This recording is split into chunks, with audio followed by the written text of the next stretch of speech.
Hello, everyone, and welcome to GillHB and Friends. And I'm Jill Harvey Bush.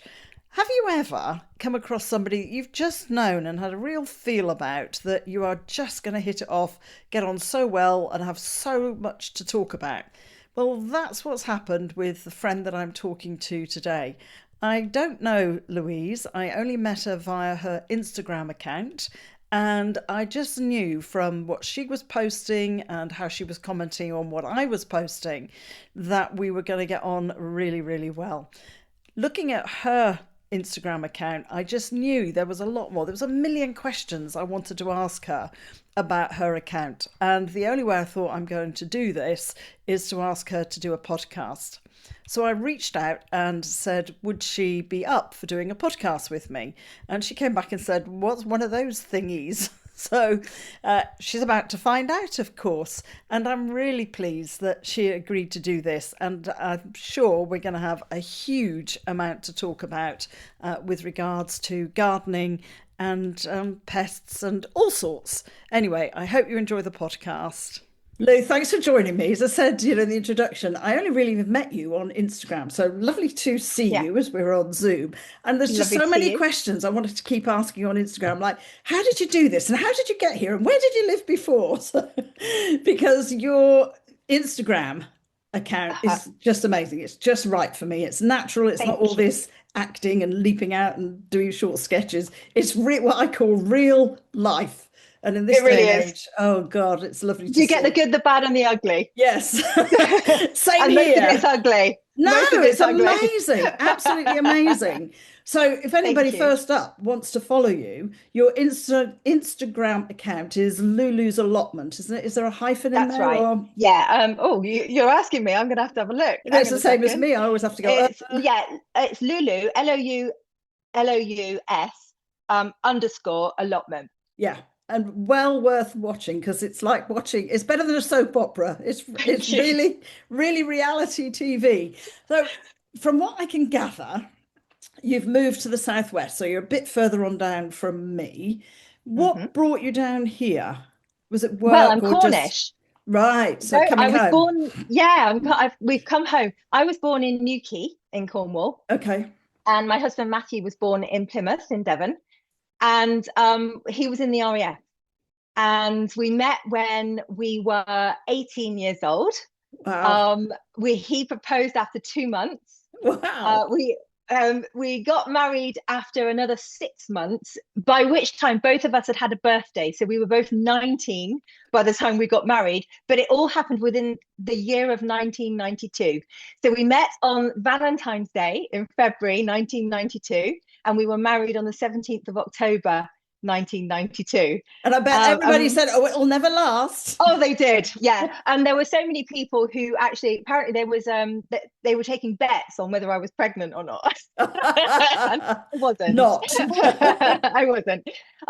But yeah, and Matthew got posted after a few years up to, well, they put three choices on the list, and the choice that we got sent to was RAF Bryce Norton in Oxfordshire. Right. I know it is. Yeah. I was so homesick for the first 5 years. I cried almost every day because I just badly wanted to be back home with my family. But after 5 years, I'd managed to put it away.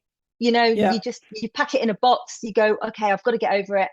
Got on with our lives. And we accidentally stayed for 25 years in Oxfordshire, long after Matthew had left the RAF, because my career had taken off. And it just didn't make any sense to leave. But then I've been working from home for a lot longer than COVID existed. So years ago, I started working from home, and it started dawning on me. My career was like flying, and I was out earning my husband by a long shot. And I just started sowing the seed of, why don't you just stop working? Because he had to go to work in an office, and I Ah, just was thinking, I don't have to. If you stopped working, we could go home to Cornwall because we both wanted to. And yeah. so after 25 years, we're back. How long ago was that you came back? Not that long 5 years. ago? No, 5 years ago. Okay, Yeah. similar really to us because I'm Somerset born and bred, but left in Yeah. my 20s and have been, here, there, All and over the place. everywhere. Yeah. Yeah. And then back down. And as my Somerset friends kind of go, So you're sneaking past Somerset into Devon then, are you? Yeah, it's so close. It's Yeah. just one extra foot. But actually, again, your garden isn't a garden as in a traditional house. No, You went and bought, I gather, a piece of land not or quite. rented.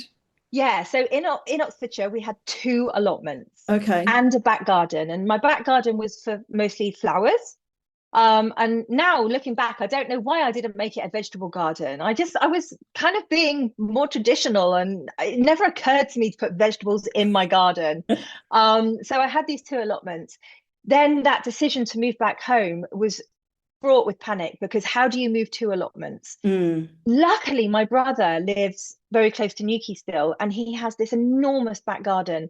Half of it was completely overgrown. It's like a quarter of an acre. And he said, Lou, he said, use the overgrown patch, bring your allotments down, put them in it until you can sort yourselves out. And the plan was we moved into a flat. We bought a flat. And right. the plan was we wouldn't stay in it forever. We would buy a house. But you know what? We can see the sea. It's a two-bedroom flat. It's not fancy, but we've got these wonderful views. We're in this amazing community. We can walk down 3 minutes to the beach. We can carry our paddle boards and our kayaks down there. Hmm. It's really bliss. And it started to like we started looking at houses and thinking, no, we're giving too much up. So I said to my husband, who is on Facebook, I'm not, because honestly, it makes me want to kill people. Hmm. So I said to my husband, could you just put a shout out on Facebook for a bit of land nearby within, a 5 minute drive? So he did. I'm not exaggerating, Jill. Within a few minutes, he had a response to say, yeah, we've got a bit of land. He said what the purpose was. We want to Yeah. grow fruit and vegetables. Yeah. And our lovely neighbour is the chairwoman of our local croquet club, Cornwall Croquet Club, actually. Right. And they're just up the road. And they had just bought the land their club sat on because the farmer who owned it had died, and Right. they had raised the funds to buy it. And it came with this paddock that was completely derelict, overgrown, no horses on it for years. The stable block was like Falling you know, apart. and it was being enveloped in brambles, and it just the we went up, and I could see through all of it. I could see the beauty it was going to be, and they rent it to us. So we're on a 10-year lease, which they roll forward by a year. So every time we consume a year, we gain a year at the other end by Oh, pay. great. Yeah, very very reasonable because they love what we're doing. So it's a kind of it suits them and it It's suits us. win-win. Yeah, and it's just 3 minutes up the road in the car, or we can cycle up within actually probably 5 minutes because it's an electric bike. So Yeah. yeah, Great. So it was all completely, as I said, I think that's kind of, you were just starting to clear it when I started to see your account. And oh my God, how you find time? Because not only, listeners, does this woman do the allotment, has a full-time job, she cooks sourdough bread, which I'm looking at, but looks like a lot of you also paint, you also do goodness knows what else. And well, I'm the collector of hobbies. yeah, I think there's a few of us around. yeah.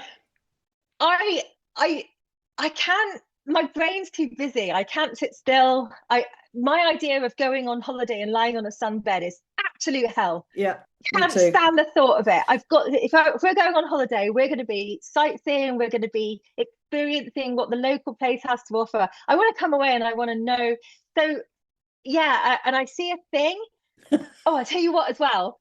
I'm also I've got this terrible affliction, which is how hard can it be? Like if it so it, like you got this as well, I can tell. If a thing can be done and someone else can do it, I just think, well, I must be able to. I must be able to do it. So, and then I I get can obsessed. absolutely identify with that. And Yeah, my husband will be doing the same because it's like you, he said, you just never sit down. no, no. What does, I remember a doctor once saying to me, when do you sit down and do nothing? Oh, well, that's when I'm under the tree reading my Open University because I was studying for my psychology degree back then. And he said, no, no, Jill, when do you do nothing? Nothing. And I said, well, what do you mean?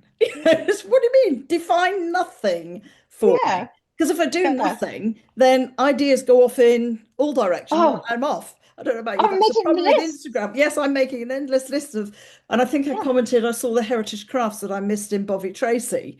And I posted about that, I think, yesterday. Go, oh, I missed that one. And I commented Yeah. under it, thinking, oh, I'd love to go there. The trouble is, I'd want to do every single one of those crafts because I'm Yes. like, oh, yeah, I want to have a go at that. And hence the willow weaving's come up. And then I've seen Yeah. something else. I think, oh, I want to have a go at that. And I Oh, keep saying to same. people, how can people go on board who've got nothing to do? I mean, our neighbours in COVID were like, well, we've read books and they'd be looking. We weren't living here. We were living, say, in Weybridge, and we had a very small garden. And I'd started to go, I want to grow stuff. And our apple tree at the time had furry, what looked like fur all over it. And lovely Becky, that's how I came to follow her. She said, oh, it's furry, whatever. You need to wash it with soapy water. And Yeah. it was a bit like the good life. I was Hmm. up the tree, so obviously Weybridge, fairly wealthy area. And Simon, our neighbour, kept looking over. I kept saying, we're expecting a pig to arrive any day now. Yeah. And then he saw me and he said, Jill, what are you doing? He said, are you washing your apple tree? And I was like, yes. He said, I know we're in Weybridge. Isn't that going a bit far, washing your apple tree? I said, no, it's got these You aphid don't things that I need. understand. Let me You don't explain. understand. And they used to take a joke until COVID came along. And then people were like, Jill, did we hear you say you've got some spare tomato plants? Because as you know, I plant one like you, like my watermelon. I plant Yeah. one and I've got, I think this year I overplanted by 80 because I thought the seeds would be old, Yeah. and then give them away. And yeah, so they then got into doing tomatoes and they're still growing tomatoes, which I kind of go, Oh, I yes, love that. I another love that. person I converted. love it when you sort of, it's like infecting people with joy. I love it. Yeah, absolutely. Anyway, back to your bit. So you then did this deal with the croquet people next door Yes. Yes. And that and was started in clearing because you've got a very DIY husband, which I haven't. DIY in my house means do it your bloody self. genuinely DIY.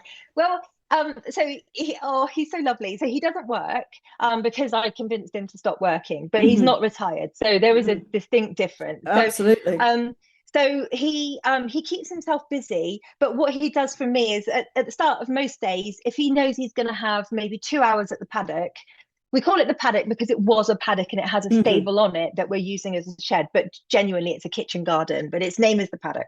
So if he knows he's going to be 2 hours at the paddock, he'll say, Lou, my plan today is I'm going to do this and this and this, but what is your priority for me to do? And I'll give him one thing. I've learned my lesson. It's no good giving him a list. If I give him a list, he just gets overwhelmed. And so it's best for me to just say one thing, do this one thing, and that will make me overjoyed. And the other thing I say to him is, and if you don't do it, don't worry about it, because nothing bad is going to happen if you don't. The world's not going to end. All it means is that we'll get slightly less crop of the thing.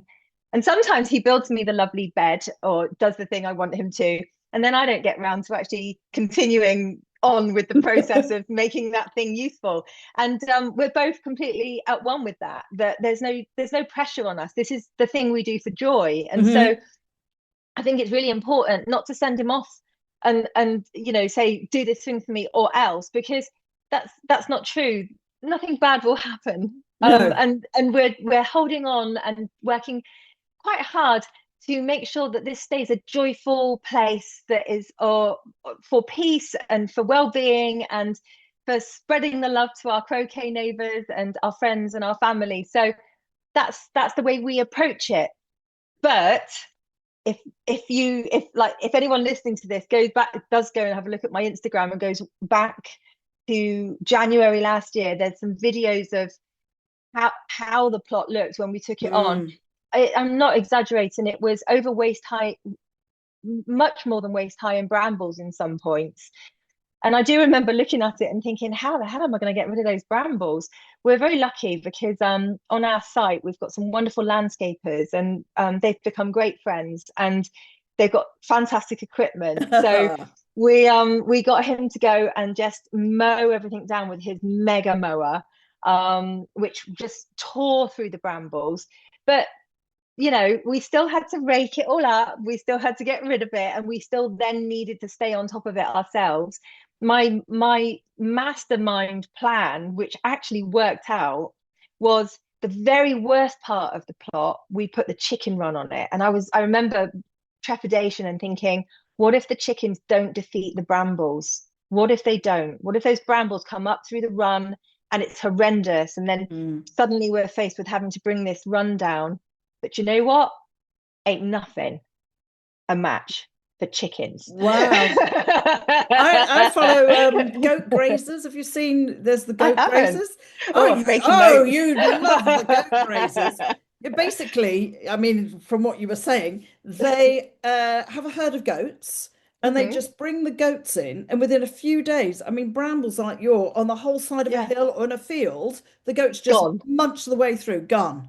Oh, amazing. I would love to have Fascinating. goats. Oh, me too. Oh, and a few alpacas. I'm sorry, we'd have to have a couple of Quite good. alpacas as well. Oh, yeah. They're good at Yeah. keeping foxes away, Are apparently. they? I Yes. definitely, well, that's the one thing we haven't got. But what I have noticed, Jill, is that every time someone mentions something, they turn up like magic. So now I'm definitely going to get foxes. No, we no, you're we going to get manifest them. alpacas. Yeah, maybe.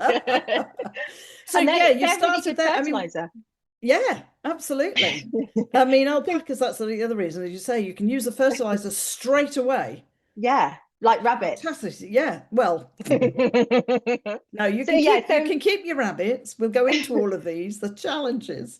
So your oh, chicken so coop I went got up in this one site. corner. Yeah, I got this site, and the first thing I did was I started thinking the biggest priority was the chickens because they were over at my brother's house and they were in a two. Well, it wasn't technically according to the chicken keeping wisdom. They had plenty of space in the run they were in, but you know what? Even a meter square per chicken is not enough, in my opinion. So I know they can be happy, and if that's all the space that you've got and you're keeping chickens and you keep them occupied and you work hard at it, it's fine. But we had a lot of chickens, and so we got this enormous space for them. That was the priority. So straight away, I looked at the site and I thought, okay, chickens are going to go there. It's the most sheltered spot. It's sort of the whole site is on a hill. You can't usually tell that from my videos and photos, but it's quite steep. So from where we come in at the gate to where the croquet lawns are at the top, it's quite a An gradient. incline, yeah. Yeah. So the chickens are at the bottom in the corner. They are slightly sheltered from the wind, though obviously you You saw know what it that happened. the hurricane completely collapsed the run. Um, but then I started thinking, okay, well, where is everything else going to go? In terms of the nature of the site, we're really lucky. The whole site is completely south facing. So we get the sun rising and coming right around during the day and setting in the west. And we've got sunshine Beautiful. everywhere at all times. It's wonderful. The downside is that we get the wind that comes across from the north coast of Cornwall. It then picks up speed across the centre of Cornwall. It goes over the clay country in the middle, and it really ramps up as it leaves Cornwall across the south coast Out to towards the sea. east. Yeah. Yeah, and we get absolutely battered. I didn't appreciate that when we took the site on. Would I have changed my mind about the site? No, I still would have taken it. So I'm constantly learning. We did not appreciate how bad the wind would be when we first took it on, and it's been a real learning curve getting used to gardening with such strong winds. Often, many occasions, we're dealing with winds over 50 miles an hour on that site. Yeah. And you can imagine what it does to what we're trying to grow. It's just constantly being battered. Yeah, it just Um, knocks it sideways. I mean, we're here it and we're does. fairly protected, but the winds the Yeah. other day, you went out and thought everything's kind of gone Yeah. horizontal. But Yeah. so you're putting trees in, but you've put trees in as well, haven't you? I've noticed Yes. big trees have gone in, and Yeah. So the the Woodland site is Trust. amazing. Oh, well, right up the middle of the plot on the west side, there's a field which is owned by a children's hospice, Oh, who are the neighbours to the croquet club. So there's the croquet club, and then behind them is the children's hospice. This field is owned by the hospice. And it's been a meadow all year. When we moved in, there was a farmer who was using it, renting it, and he had 5 male sheep in it. And uh, and they were doing a good job of keeping the grass down, but he doesn't rent it anymore. And so it's just been a meadow. It's been beautiful and a curse in equal measure because what, of course, it's done is as the seeds. grass has grown, seeds and also cover for rabbits and deer who Ah, have come up and over our fence. So what we did was we got in conjunction with the Croquet Club, the Woodland Trust, then send these packs out. So all you have to do is apply. If you've got a big site, you can apply to the Woodland Trust or even a big garden to plant native British hedgerow plants. So they sent this pack of over 150 plants, and it was a mixture of elder, Elder, yeah, elderflower, native roses, hawthorns, rowans, wild plums, um, Dogwood? all of those sorts of things. Yeah. Blackthorns, yeah, so hazels. So all up that All side good for between, willow weaving. yes. So all up that side, you'll have to come and pick them when they've Yeah, I'd grown. love to. So all up that side between us and that field, which is where the wind comes across, Right. we've planted this hedgerow. But as soon as we planted it, we had to protect the plants. But what we've noticed is that the rabbits just kick off the protective collars, and they've eaten the roses down to the ground repeatedly. That seems to be their favourite. So perhaps there's going to be no roses. They seem to enjoy the baby elderflower, so most of them have gone. A lot of the hawthorn has gone. The Ah, ones that some of them made it, some of them haven't. So it's good. But you know what? We overplanted, so I think it's going to be okay. 'cause- And the ones that have grown are now of a size where I think they can survive. great. And then sometimes you can plant in between, can't you? If you know what I mean, they get the protection, and Yeah. then you'll have to get a hedge layer in, of course, who can lay the hedge properly for you. So that then No, all no, sprouts. we don't need a hedge layer, Jill. There's a YouTube for that. And if a hedge layer can do it, frankly, we can We do can do it. Yeah, it. exactly. So Matthew, here's your next job. Yeah. Learn to lay the hedge Exactly. properly. So, Well, we built the fence. So yeah, you did. I mean, we it's put in 30 incredible. foot of windproof fencing. So it's like a hit and miss, but it's a hit and so it's just a slat and a gap and a slat and a gap because we don't need privacy. Yeah. So it slows the wind down as it hits the chicken run. So we did that. Um, and we've done things like the You've croquet got club. They were very worried about things like the gate. There's a gate into the site, and the post was, you could push it and it would have fallen, and it had a big metal gate hanging off it. We got a proper auger to yeah. come, and we've put in solid fence post, gate posts. We rehung the gate. We've repaired the fence where it needed repairing. So they're over the moon with us because they couldn't afford to do these things because they're a charity, and Mm. it's really hard for them. So we've left when we do finally Leave. leave, should that ever happen, we know we will have left it in a better state than we found it, which also makes us happy. So we're doing essential repairs like that. And for the first year, Jill, mostly we were doing essential repairs and things Mm. like the polytunnel, and really concentrating on Because how you've to. got two polytunnels, haven't you? Yeah. One is affectionately called The flimsy. flimsy. Yeah. And we had a flimsy last year, and that flimsy got completely folded up by an especially bad storm that we had. I Mm. mean, it really did get folded up you could have put it in an envelope and posted it back to the supplier. It was God. horrendous. These metal poles were just, they were Bent. gone. Yeah. So what we're going to try and do this year is we're going to try and spot the moment at the end of summer when we know that's going to happen, and we're going to whip the cover off, Right. so that the poles, because of course the poles will be fine by themselves. Yeah, there's nothing there. The Yeah, wind just whips around them, nothing. exactly. So that's the plan. But then of course we've got the big polytunnels. That one withstood the hurricane, the one that blew over Yeah. hundreds of trees in Yeah. Cornwall. The polytunnel stood through that. So if it could stand through that, I think we're good. Yeah, absolutely. And I mean, you've got veg beds, you've got okay, next question. You must have so much, well, if the rats haven't had them, we'll go into that. So do Yeah. you preserve all your produce as much as I try to, like, I have tomatoes coming out my ear holes by the end of the Yeah. season. People go, how many tomatoes can you eat? I mean, it was a Yeah. joke one year, which is why we were having the whole house refurbished. And I used to just pull a truck full of tomatoes every day and shout to all the guys, tomatoes, anyone, come Tomatoes. help yourself. And they've made me a lovely chopping board that says tomatoes, anyone, question mark, Brilliant. 2021. But I do it I've literally just used the last jar because last year we had all the subsidence work going on, so I was a bit That was disrupted. a lot of work. Oh God, it's just lovely. And still putting the garden really back to where I want it to be. Yeah. So I didn't have quite so many, but I obviously make passata and jars of that sit in the Yeah. pantry. You must have so much produce when I see how much you're growing. Yeah. Dare I Yeah. ask, what do you do? Because there's going to be another one to you then, because I make jam and I see you do some preserving. I said we had strawberries coming out of our ear rolls. We would have had blueberries other than you saw this morning. The blackbirds have been having great fun eating them all. So do you also preserve all the Yes. produce or does it go to family, friends? Everybody chip in with a bag of compost. Don't bring me a bag of wine, bring me a bag of compost type thing. That would be lovely if they would, except that I'm having to buy it by the actual truckload. So, Yeah, I can imagine. um, but yes is the answer. Yes to all of that. So it's a mixture. When I had my allotments up in Oxfordshire, Hmm. I was at the point where they were so highly productive that I had way too much stuff, and Mm. I just had this community of friends because we didn't have any family that lived near us who would gladly take the excess.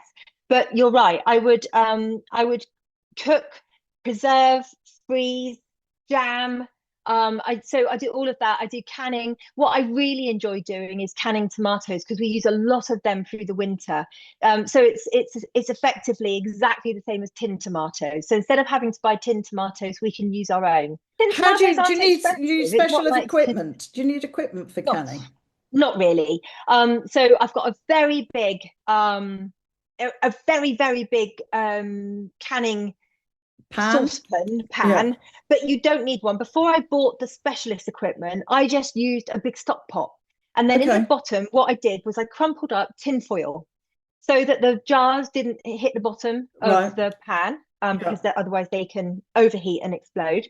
And yeah, we don't want that. Although quite good fun. So that's what I used to do, and then I just used to let them cool in the water so that I could go in and get them out without hurting myself. You can buy specialist tongs which Yeah. grab jars by the lid and then you can lift them out. They're not expensive. So the specialist equipment is not a big investment. So then it's the jars. So with the jars, I use Bormioli Rocco jars, but it's the same as Kilner jars or any of those types of The jars. screw top with the I yeah. use the screw top. I don't use the two-part ones because there's the Kilner jars. You can get some where there's a flat lid that goes on and then you screw on over the top. Yeah. Honestly, it's just too much fat. So I just use the ones that have a screw-on lid. And after a little while, the lids start to deteriorate, but that's fine because you can just buy replacement lids. Now, do you even need those? Answer is no. You can just use a good sturdy jam jar with a Hmm. really good, nice, good quality lid. Like look inside the lid and make sure it's not started to show pock marks and things like that. Yeah. Um, is there a higher risk of boiling the jam, a normal jam jar? I would say just make sure it's a really good quality one, like those Bon Maman jars. They're good Yeah. thick glass, Yeah, they are. because they can crack. But the worst case scenario is one of the jars out of six might crack, and you can still boil the rest, and you can still consume what's in the rest. You just need to hear that they pop, Yeah. and you've got that suction.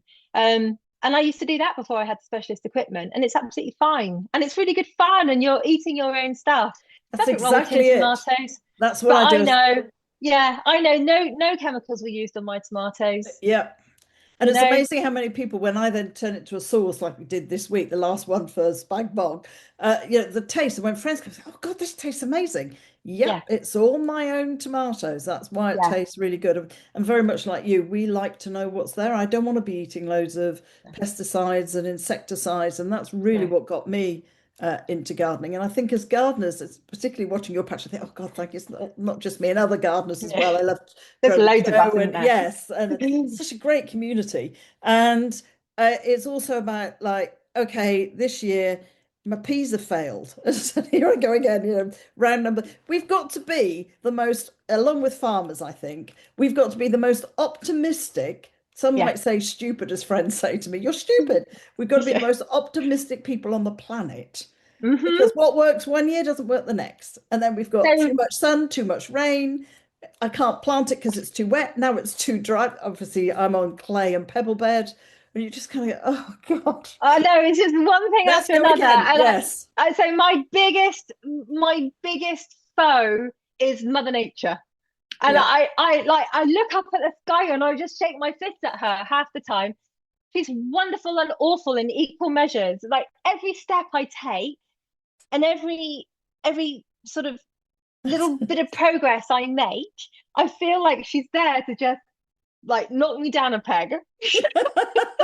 Well, you see, if they can do it, I can do it. The attitude that we've got. Like one year, So, sweet corn was great last year. I've done exactly the same this year. Got uh, two that have germinated. At least I've got two, so they might, I get fertilize these each other. sagas. I get these sagas. Yeah, So let's last go because year, we've got yeah, rats. Tell me yeah. the So potato. last That year, was lovely. the It's first not for saga was you. the sweet corn saga. Okay. So last year I said, to hell with it. I'm just going to make holes in the grass because you think we've got a lot of Yeah. grass. I'm going to make holes in the grass and I'm going to put the sweet corn in. I'm going to pack them in a little bit of, because we've got amazing soil on our paddock. It's Oh, you're lucky. incredible. So I thought it's good soil. It's never been farmed ever. It's only ever been used as a paddock, and the micro Biome or whatever it's organisms called. and Yeah. biome, it's intensely good. Nothing. Size, no chemicals on it. Fantastic. None. Not for at least 15 years, as far as I can Wow. tell. Perfect. And I've asked lots of people who lived in the area, and they're like, no, it's been derelict for 10 years. Before that, it was horses. Yeah. And before that, it was just part of the next door, the field that's now a meadow. Way back when used to be a driving range, which is why I keep digging up golf balls.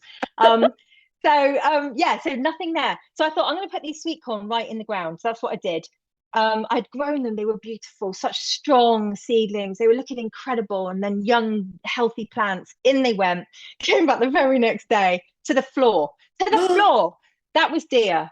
That was the very Oh, first. God. And I was gutted. And I actually, it really affected me. I was like, how could they? So I went to the garden centre and I bought myself a tray of sweet corn. Young plants. Cost me a fortune. They were really expensive. It was like 24 quid for these plants because it was late in the season by now and they Yeah. weren't available anywhere. So they were the most expensive sweet corn plants. Put them in a raised bed. And it was too late in the season. So they didn't grow big enough before they put their ears out. And they were too small, nothing pollinated. And it was the most pathetic crop you've ever seen. Like one or two slightly germinated. I ended up just giving them to the chickens. So that was the most expensive chicken food ever.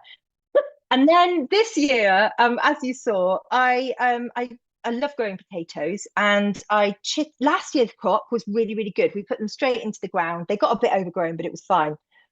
This year, I chitted so many potatoes. I had 48 Yeah, you did. chitted potatoes for earlies, extra earlies, and Main crop? second earlies. Oh, second earlies, right. Yeah. Then I had additional same quantities for the main crop. So all the earlies went into very long, beautifully prepared beds built by my husband, raised beds, and we put horse manure in, and we buy in this lorry loads of compost, plus a bit of my own compost. It was all looking lovely.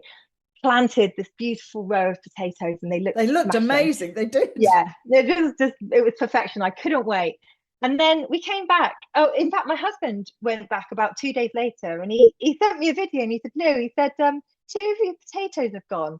And I looked, and I thought, "Oh, that's so weird. What would take two potatoes?" And I thought it must have been magpies or something. So we used fence netting, which had quite large holes in it. And he fenced off the sides and the top. Okay, so I was satisfied that would stop it, and I thought maybe it had been magpies because they often, they'll dig around. Came back about 2 days later, and everywhere there was 48 potatoes in the bed. I think it's 48, yeah, thereabouts. And there was possibly two beds, but every potato that I had planted, you could see the hole where the potato had been, and it was really, really clear to see. And I was tearing my hair out. What animal can eat 48 potatoes in one sitting? I just couldn't think. What? That's so many potatoes. I couldn't eat that many potatoes. This is madness. It must have been a herd of deer. So luckily we had put the wildlife camera on it. So I said to Matthew, "Quick, get to the wildlife camera." Oh my God. The realization, it was absolutely hilarious. We were rolling around laughing as we were watching this thing because one individual rat spent the entire night going to and from this bed and individually picking one potato at a time because that's all he could carry in his mouth. I'm calling him a he because I just feel like, I don't know, it was a he thing to do. So you can see him go in, and then he's got this big potato that he's carrying in his mouth, and he can barely move with this potato. I did put it on my story, I Yeah. think.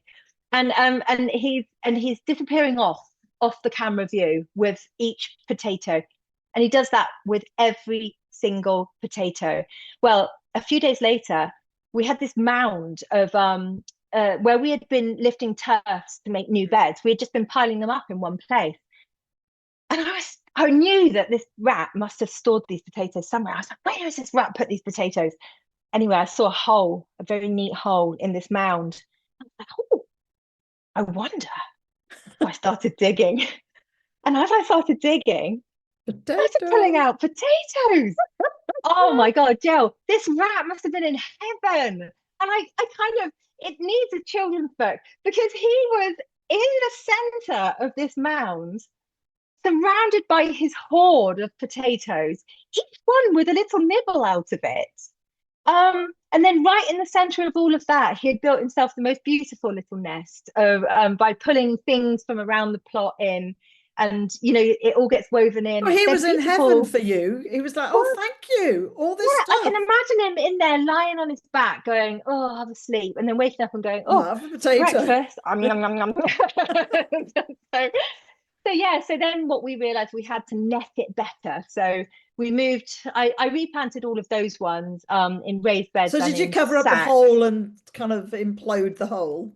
Oh, so I just gave up on that particular bed. We replanted the bed with sunflowers and sweet corn and some cabbages and some other things. So now this bed is full of these other things. So we've now bird nested it. Okay. So Right. it's completely bird netted and even across the top as well, because I wasn't sure if deer would put their necks in and eat what was growing there, because we know they like some sweet corn, and now it's got sweet corn growing in it. And I knew the rabbits would like the cabbages and the rats. So I bird netted the whole thing across the top as well. Yeah. And then I looked at my cabbages and they're getting eaten. They're getting completely decimated. And what the hell can get in? Looked closer, and you know it says very small net. Yeah. Um, look, it's really hard to see. Looked closer, and right along the base, all the way along. The rabbits have chewed They've eaten holes it. in the net. Yeah, so there's holes like that all the way along the base of this bed where the rabbits are going in. So I thought about closing up all the holes. I have closed up some of them. And then I thought, do you know what? Those cabbages aren't going to make it.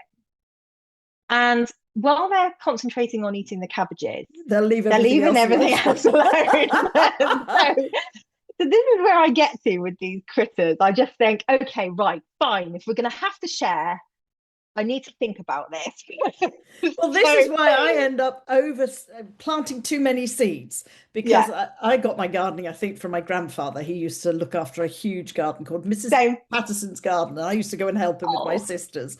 And lovely. he always used to say when we were planting seeds, I used to help him in his little, he had a little greenhouse at home and an allotment down the path. And I'm sure that was just to get away from my grandmother, to be honest.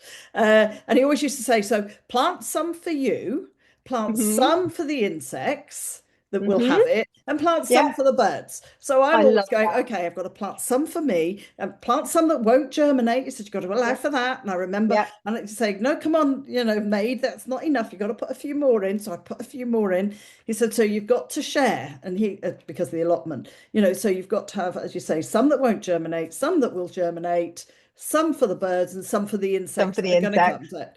I Well, think of course, that's just so perfect, isn't it? And that is how we all need to be thinking because it's yeah. not right to have perfect crops. I saw a lovely post from someone yesterday, someone in Ireland, a young lady, and she said, you go into your supermarket and you look for the most perfect vegetable, and she said, no, nobody questions what's wrong with this vegetable. Actually, its Yeah, perfection is the thing that's wrong with it. correct. No, nothing that grows healthily grows with that level of perfection. if it's got holes in it, that's a good sign. Yeah. It came from somewhere that's looking after the earth. And I just, yeah, your grandfather was spot on. And I it's the love same. You've that. got a tomato, and I spotted one of our tomatoes. Yes, I must take a photo. And it looks like it's three tomato. You can see the green tops Yes. of it, but there's only Yeah. one tomato. So you kind of go, where did? Okay, I need to unpick this tomato. Sort of Yeah. thing. Cat-based tomatoes. I Yeah, but love you cat-based just sort of tomatoes. like, what is Yeah. going on? How did this Yeah. develop? Yeah. But it And is. It's they don't grow the way you expect them to half the no. time. You know? No, I'm growing Yeah. cucumbers outside today or this year because I thought I've Yeah. got too many tomato plants and cucumbers. And people say, "Oh no, you shouldn't put this with this." And people Mm, say, "Jill, what are you doing?" And I'm like, "I have no idea what I'm doing. I'm just mm, chucking stuff in." And my friends all say, "You are so green-fingered. You just plant anything." Well, I said, "Well, this year my peas haven't come up. The sweet yeah. corn didn't come up. My parsnips I think are struggling. But again, the weather. Yeah. We Oh, we haven't. You've we're had up some against it. rain. We have had none, nothing We've had for loads of weeks. rain, interjected by extreme heat waves and then more rain. And the Yeah." net result of that was blight because, Yeah, so you've got this one I going grew. on, haven't you? So finally I combated, I overcame the rat. And when the main And crop went overcame in, the we, rabbits yeah, we and the tightly deer. netted. We tightly netted the main crop potatoes because we knew the rat would go in and take them. So we managed to successfully grow the main crop. And then with that high humidity, then we got the wind, Yeah. then we got the heat wave. Blight, it was so perfect for blight, and it blew in, and within 24 hours, our main crop potatoes were heavily blighted. Well, not heavily blighted, heavy signs of blight, Yeah. not heavily blighted. So I acted really fast and I cut all the tops off. So the potatoes that are in the ground should be saved, but they'll be smaller than I otherwise would have liked them to be, which is, Yeah. it's fine because they should have been growing for another 2 months yet. And that's just the way life is. I'm learning because I grew potatoes in Oxfordshire and I never had blight once. I'm learning that in Cornwall I have to expect blight, and so there's a wonderful account. She's further down in Cornwall, and she's called Mrs. B's Garden. I follow her. And She's lovely, Debbie. oh, oh, Debbie, what an amazing garden We're she all going to has! have to What a get together. wholesome account. I love Yeah. her So account. again, I love her account. I Yeah. do. Well, she messaged me and she said, yeah, she said, I only grow earlies. And actually it's not my fault entirely because had the rat not dug up my earlies, they would have been in the ground longer and Yeah. I would have been lifting them and I would have missed the blight. Because of course blight can't operate under 10 degrees, I think. So what she says is she only grows early, she doesn't bother with main crop, and that way she can lift them before blight hits. And it's a big problem in Cornwall. I didn't know that, but now I do. So I can Yeah. adjust what I do next year. And that's what I try and do on my Instagram account. I try and post, really graphically all the things that go wrong because people get so dejected when they plan a thing and it doesn't work. But Yeah. stick That's what I'm at it saying. We're because we're optimists, you see. The gardeners will yeah, keep going. We're optimists. Oh, well, it doesn't work this year. absolutely, It'll work next year. it'll work next year. You just got to adjust something. You just got to. It's Yeah. not difficult. You don't get downhearted and try again. But make sure you change something because if you don't change something, nothing will change. So you Yeah. know And that's when you've I got to. spotted again, thinking about you. I'd seen that one about whitefly and that they Yeah. carry Yes. blight. And that's when you said, "Oh no, no, it's not whitefly." And I thought, "No, no, keep following the video, and Yeah. you'll Yeah. see." He says, Yeah. "Oh, they bring in blight," and I was like, "Oh Yeah. my God, I know somebody who needs to know this." And another Definitely. thing I think is I one is, don't have whitefly, but it's a really good point. You've got to think about, well, what other ways can blight arrive? yeah, And get me unawares. But yeah, really useful information. It's like we add it all to our arsenal, don't we? But yeah, I do think it's funny though, because that's about the only thing I don't have. But now we said it out loud, so it's arrived. But you'll be but out on the no. look for it. Well, now let's mention something that eats whitefly then, and then they'll Yeah. all Oh, arrive, that's you I tell know? you what, that's the thing I love the most. And you probably notice I'm obsessed with the insects that are parasitic. Yeah. So I love in my polytunnel especially, I've got lots of parasitic insects in there. And I love when I find an aphid that has been parasitized by a wasp. They with their what do they call them? Their oviducts or Yeah, whatever which whatever they they call them. plant in, they Ovipositors, lay isn't in, it? don't they? Yeah, and they inject the aphid and they lay the egg inside the aphid, and then the aphid becomes a mummy. and it becomes food for the developing egg inside of it. I just think that's completely fascinating. I love all Alien that. world. But I've got more of that on this site than anywhere I've ever gardened. And I think that's due to the fact that no pesticides have ever been used on it. It's alive with these parasitic insects that are helping me. So I don't have to, I mean, I wouldn't use chemicals, but I don't even have to think too hard about how to address the insects. So, you know, just if you've got lots of the pests, definitely don't be tempted to use the sprays, you know, the chemical Absolutely. sprays, because though it might be bad this year, you've just got to be patient because they will come. And then you and it look sorts around. itself out. Yeah, I looked at my broad beans the other day. I don't know if you saw, but I did a close up. The number of mummified aphids was outstanding. It was incredible. The insect, the parasites have been so busy that I didn't even have to worry about it. Yeah, my broad beans are done. So, you know, some people have started to pick. And I think that's the other thing when you're watching other people's accounts is I always like to try and see if they state where they are in the country. Because somebody's Yes. just picking their strawberries, but they're way Yeah. further north than me or Yeah. us. And I'm like, our strawberries are done, you know. Yeah. Thank God, because Yeah. I'm sick of them now. Yeah. Then we're I'd love going, to be oh, sick of can't wait for the strawberries. strawberries next Oh, year, you know. yeah. Well, good tasting strawberries, let's be honest. Once you've had homegrown ones, the shop ones, even though Yeah. they say organic, Oh, nothing like it. nothing like There's it. two of my favorite tomato. Well, I've got quite a few tomato growing accounts that I love. But Mrs. R, Anna, she has a seed company as well called Seed Envy, and I'm Right. growing several of her seeds this year. Several of her tomatoes, and they're just people who are really super excited about growing tomatoes. And also a lovely account is Bloom and Grey Gold, Andrea. And this year she very kindly sent me, it's not her business, she just sent me out of the goodness of her heart. She's originally from Cyprus, and she sent me some traditional Cypriot varieties, which I'm growing. And she's super excited because she's further up the country and hers aren't anywhere near where mine are yet. And for her, it's like the sign of what's to come because I'm growing her tomatoes, but I'm probably a month ahead of her. Yeah. And they're looking like great tomatoes. They're going to be keepers, I can tell. I couldn't even find some of them. I Googled them, couldn't even find some of them. So they're that heritage that they're being grown by families in Cyprus. Yeah. And they're not even commercially available. And you're having to wait and that's what I like about gardening as well as sharing. As you know, I love to share and I'll give plants away and friends Me too. are going like, no, Jill, we feel like I said, no, it's my problem. But you know, if you want some strawberry plants, I can give you some. If you want some of these, I've got too many. And a friend of mine. And are you like me, Jill? Once you've sown a seed, I oversow like you because I can't throw the seedling away. No, what's wrong with us? I feel like you.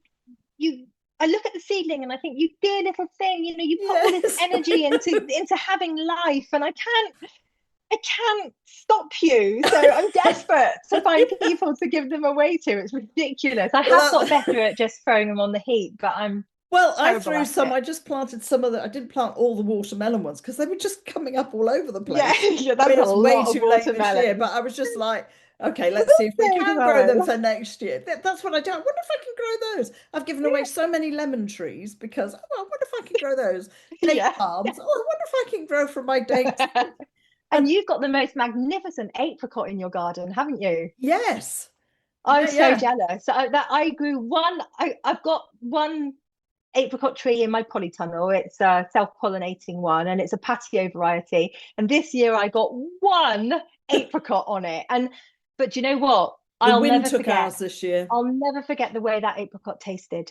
Oh, they're amazing. Absolutely amazing. And you were talking about the elderflower. I ordered 4 because people keep saying, Jill, you need to make some elderflower cordial. I'm like, I'm walking up the lanes and I'm not very good at identifying plants. I thought, is this elderflower? No, that doesn't look like it. Although it's got white flowers. And people say, oh, you can smell it. And I thought, do you know what? Rather than poison Clive and I'll grow some.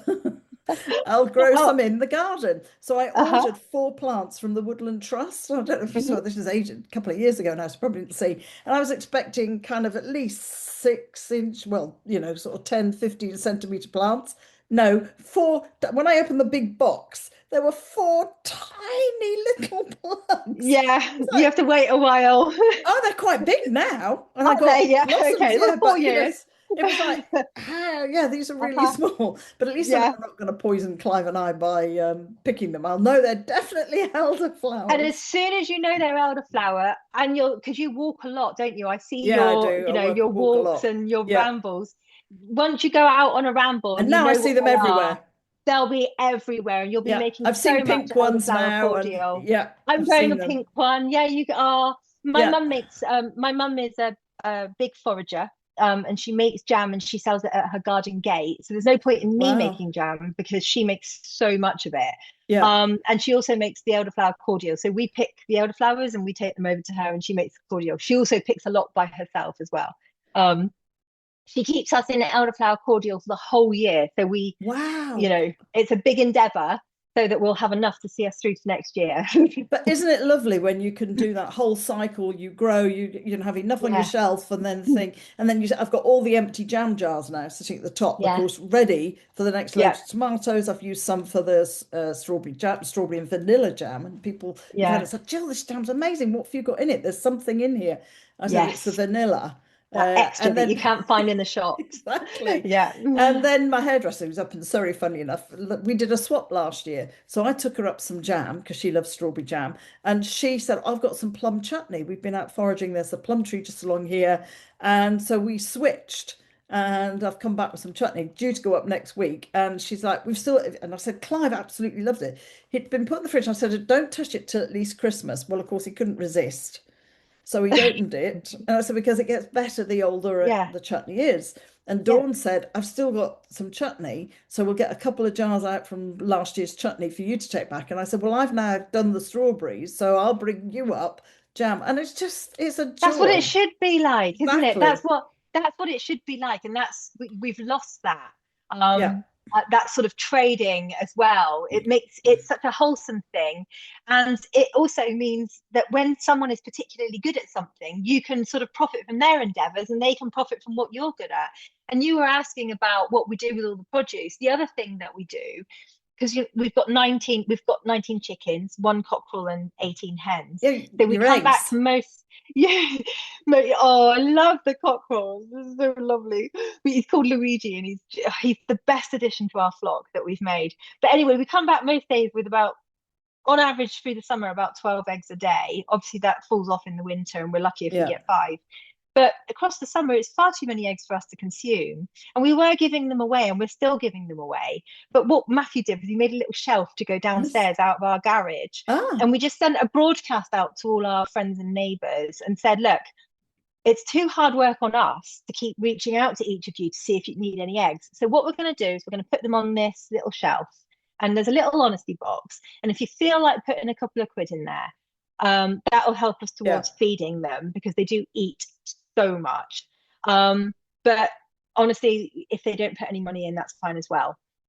And then it occurred to me that in the summer when I've got too much of everything, I could just I've got these little cartons, these little cardboard cartons. I could just Mm. put a little veg selection in them, and we've got queues of people who are waiting for there to be produce. What makes me laugh actually is some of our neighbours, because it's all flats around us, and then there's a Mm. housing estate behind. It's ever so nice. It's a really pretty place to live. I love it here, and the people are just so lovely. And some of them, they hear we grow a few fruit and vegetables, and they didn't pay it much attention. And then one or two of them, we said, you'll have to come up and see us. And they're not on Instagram or anything, so they Mm. really don't know. And then they come up and their faces, they do not expect what we're doing. Like the scale of it, It's their huge. jaws drop. Yeah. It's so funny. But they're all really looking forward to the excess. And we thoroughly enjoy sharing. And we don't do it for money. This is our hobby and Yeah. it's going to stay that forever. We're never in it to sell anything. That's not what we're doing it for. So yeah, it's just really good fun. And I love spreading that joy. Just everyone knows that we don't use chemicals Yeah. and actually I think hopefully it'll make people think about, well, this tastes so different and these tomatoes look so different and this veg, I'm growing round courgettes. So many people around us who say, gosh, I didn't even know that you could This is a get problem. veg that looks like this. Like, this isn't a tomato, surely. Yes, this is what tomatoes used to look like before they got completely Bastardsized, uniformized. basically. Yeah, Yeah. but and we got taught they must look this way because it's easy for us to produce them so that they can travel and so that we can keep them in cold storage and Yeah, we can squeeze maximum profit out of them, while duping you into thinking this, and retraining you all into thinking that this is how your food should look. And it's false information. And so I kind of absolutely. like opening, people's eyes to, actually, you're missing out. Go to your local farmers market and buy real food. Yeah, I agree. And again, that comes back to one of the trades who was here, and he said, I don't really like tomatoes. And I had lots of little small, tumbling toms and whatever. Red Anyway, he Rancher. said, he took a bag home. He said, oh, my wife likes it. I'll take. And he came back the next day. It was one of our plumbers. And he said, oh my God, Jill, that bag didn't make it home. He said, I thought, well, I'll just try one because all the lads were saying how tasty your tomatoes are. He said, I've never tried a tomato like it. He said, I ate Yeah. them like sweets. And when I got home, I had about three left for my wife. So don't tell her. I just said, oh, the lady I'm working for at the She gave moment, me three she gave me tomatoes. some tomatoes to try. So the Yeah. next day he said, it's all right if I take another bag. I said, yeah, yeah, help yourself.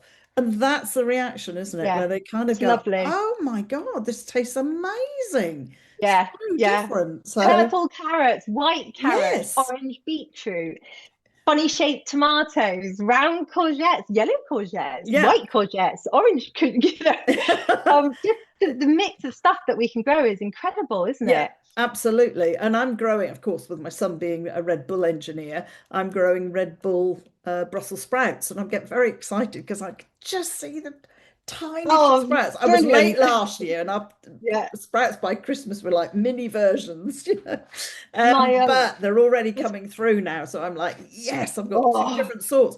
And again, a protect friend who them. does kind of goes, uh, what are these? The mauve, and I said, no, they're called, of course, I had to buy them when I saw they were called Red Bull. I said, they're called Red Absolutely. Bull Brussels sprouts, and these are your normal green. But it's the same people come out and go, what's this? And I'm really Yeah. surprised some people go, what's this, Jill? This is potatoes. What? Yeah.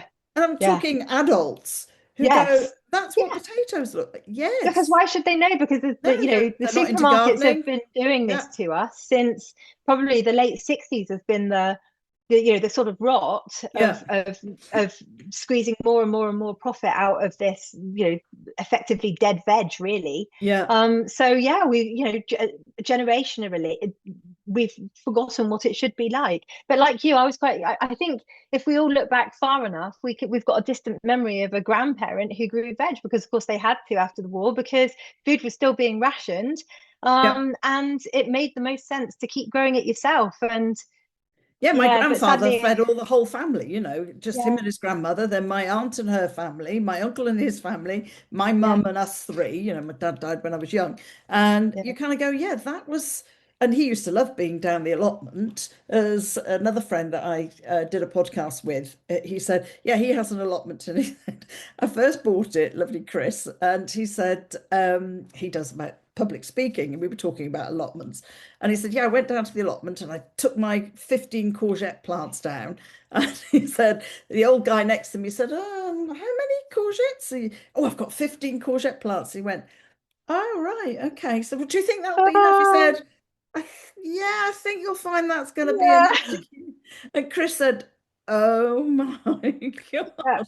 He actually yeah, mentions it on the podcast.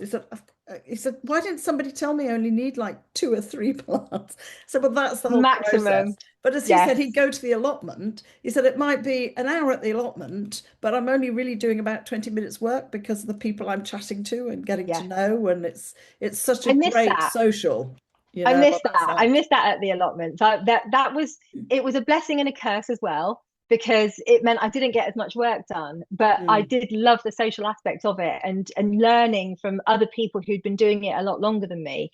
But by the same token, also they would like, especially the old guys, and it was mostly old guys. I'm not Yeah. sort of being gender stereotyping here, but it Oh just God, we have to genuinely be so careful. Yeah. it's a fact. It was mostly old guys, and they'd come and they'd lean across the gate, and I'd get that sort of good advice.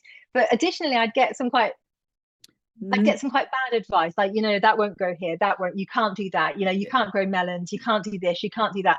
That won't grow outside, and I proved them wrong quite a few times to the extent that after my first full year on my allotment, we have an allotment competition in Oxfordshire, Mm. and I won the Banksian medal for having like. Firstly, it was the most organised plot, the tidiest plot, and the biggest variety of things. Because I was Grown on growing it. so many different things. But part of the reason I was doing that was to figure out what I liked and what I didn't like. And what I've done over time, actually, as fun as that was, is you do have to think about what will I eat. Yeah, And that's so the if you're biggest going thing. to, yeah, if you're going to invest your time in it, it's fun growing new things just for the, like, cucumber melons. That's a classic. Everyone I, thinks cucumber melons are so cute. What is it about cucumber melons? It's ridiculous. I grew them Oh, 2 years ago, and everybody's like, still "Oh, trying they're to get rid great, of they're them? great, they're great." And Yeah. we ate them, and we're like, "They're horrible." Yeah, And they're yes, every disgusting. day I've just seen one today. That's why I laughed. I thought, "Oh no, Yeah. another cucumber melon coming I've got up." to warn people, once grown, never got rid of. But luckily on my new plot, I had already worked out that I didn't like Didn't want cucumber melons, so those. I I haven't don't grown like them. them. But No, I don't didn't like them like them. either. Pointless, a completely pointless endeavor. You can't pickle them because the skins are too thick. Yeah, And the pickle doesn't sort of get into I them. don't like them anyway. Um, So no, they're like limey tasting little tiny cucumbers. They're not even nice to snack on. A much better snack is physalis or Cape gooseberries or ground cherries. They're called a million different things. They are so easy to grow. They'll grow anywhere. And they're lovely to snack on. You know those little things that come in the little paper cases oh on yes, top I know of what you posh mean. desserts in Yes, restaurants? yes. They're easy to grow. Oh, good. Okay, there's another good tip. Pineapple tomatillos is another name they have. And they do taste Ah, that's the mildly name of I know. pineapple. Yeah, that's so lovely. So lovely. Highly recommend them. But yeah, you've got to work these things out. And then slowly over time you work out, well, I haven't got that much time in my life. So if I'm going to invest time in growing something and money, I'm going to narrow the field to things that Yeah, we like to eat. And that's what I've done over time. yeah, I'm So the I don't same. grow quite as many things. But yeah, prove them wrong. In most cases, you can Good grow for these you. things. Good for you. And again, it's growing stuff. I mean, I grow broad beans and just put a few in, and of course they all flipping grew this year. And Yeah. so I have broad beans coming out my ear, so they're all in the freezer, which will keep Yeah, Clive going same. all year. I did try Love the them. broad bean hummus, and that actually was Mhm. quite nice. That looked good. So yeah, it was. It was really good. Yeah, It's for I'm going to somebody do who that. doesn't like broad beans. Yeah. And I realized I can eat the bean inside, so I'd have to take all the leather jackets off, what I call leather Yeah. jackets. But it's Yeah. about growing what you like. Your plot is amazing. I'd love to have you back for another chat Thank because you. we could talk forever. And I think, as you say, it's your plot. Do what you want. We Yes. have, again, a very good friend of Clive's. He went to school with a guy called Stefan Bachatsky, and the day was on Gardener's World Question Time on the radio. And I did a podcast with him somewhere in my list back. And as he said, people never used to like inviting him to their house because they'd go, "Oh my God, Stefan's garden is perfect." And he said, "No, your garden No. is your garden." And he said, "I used to say to friends, don't worry about it. I'm not looking at your garden going, oh, it's not perfect." He's kind of the Monty Don. When you look at his garden, it's like that sort of size garden when we go up in Yeah. He near doesn't do it all by Stratford. himself, though, does he? No, no, no. He now has he has people from the college who come Yeah. and want to learn and do the gardening. His wife Beverly wanted him to move, but he's not moving anywhere. And as he said, no, just think your garden is your garden. Stop Yes. comparing it Yes. to anybody else's garden. Stop comparing to what anybody else is growing. And that was Mm. his advice as well. Everybody Yeah. grows differently in all parts of the country. There's no way somebody in Yorkshire would be able to grow what you grow in. Well, I was in Surrey then when I did the podcast with him, and I Yeah. think he's right. It's Yeah. I enjoy completely it, agree. And also It's notice how beautiful the wild bit is that you didn't get to, that manky bit behind the fridge, behind the shed where the old bits of wood have piled up and the yes, net that you meant to take to the tip.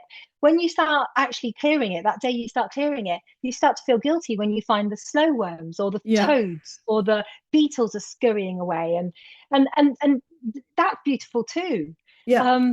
So it's all But as you can wonderful. see in our garden, we have deliberate wild Yeah, areas, yeah, and they're yeah, definitely left. I'm not sure if that's Clive's version of I don't have to cut that bit. yeah. He's not quite into gardening in the same way. He likes saying, "Oh, yes, we'll have the tomatoes." Anyway, Lou, we've done. Look how fast that time's gone. We could talk I don't know what the time forever. is. Oh, It's we really yeah, we've did. done. We really have done. Thank you so much for agreeing. As I say, I just Thank reached you out for to you because I inviting me. just love what you do, and people should follow you. As I say, I'll repeat. Oh, It's thank you. Lulu's Oh, allotment on Instagram, I hope and it's not it's boring, but just. it'll never be It's sensational. not. I think it's just a genuine gardener Yeah. battling with nature. That And is it's all just it is. why I always, as well, when I mention things, it's I'm not being paid, I'm not being No, given, like I love don't the take wool gifts. pots, but I buy them and I love the compost, but that's what I've bought. And Hmm. so I don't want to have to say this is an ad. I No, use Nancy Birtwistle for all sorts of stuff inside the house, but I'll yeah, mention her, not because I yeah, want her to notice, but because I don't want people to think it's me that's yes, made that, cleaning yes. She had product the or bright whatever. idea. She is amazing. Yeah, Yes, she's I'm amazing. with As you. are you. I mean, Oh, thank you. it's No. just lovely to see. And Clive says, well, I said, no, you've got to look at Lily. And he said, oh, right. And I said, I'm doing a podcast with her today. He said, you'll Oh, be thank talking you. forever. So I said, I know. Yes, Yeah. that is the downside to me. And in I do fact, I'm ramble on. gonna, just before we finish, let me take a photo of you. Great. Oh, And um, firstly, a huge apology to Lou. There seems to have been a bit of a technical glitch, which cut us off before I'd actually been able to say thank you very much to her properly for joining me on GillHB and Friends and us having a really good natter. I hope you've enjoyed the podcast as much as I did, and I think you can see that, as I predicted, Lou and I have an awful lot in common and could talk forever. I'd love to have her back for another episode. So if you'd like to follow her, she is on Instagram and she's Lulu's Allotment. You'll find it without any problems whatsoever. And I would recommend it's not just all about gardening, really. There's some funny things that are happening, but it's great to see what she's doing at the paddock. And I'd like to say thank you to you for listening to this podcast. I hope you have enjoyed it. And if you'd like to make sure that you get every single one of my podcast episodes, then please go to GillHB and Friends and subscribe. I'm always looking for friends to come and have a chat with me. Everybody has something that we can talk about. So if you feel that it's something you'd like to do and have a chat with me, that's all it is. As you can see, it's just having a chat as if we've just met. Then please contact me either via Instagram or via my website and we can have a chat too. So thank you for listening, and here's to the next one.